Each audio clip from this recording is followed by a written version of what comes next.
All right, folks. If you're tired of ordering shirts online that don't fit, then this video is for you. I'm going to show you how to use a size chart correctly so you never have to deal with returns again.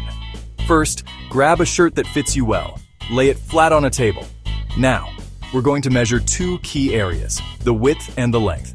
For the width, measure from left underarm to right underarm. This is the chest width.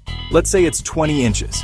Next, measure the length from the highest point on the shoulder, right near the neckline, down to the hem at the bottom.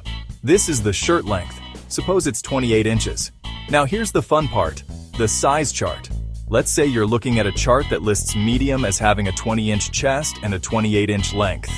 Bingo, that's your size. Remember, no two brands are the same. Always check their specific charts. It might take an extra minute, but it'll save you a ton of hassle later. And there you have it. Measure, compare, and order with confidence. So the next time you're shopping online, you'll know exactly what to do. Thanks for watching and happy shopping. Don't forget to like and subscribe for more tips.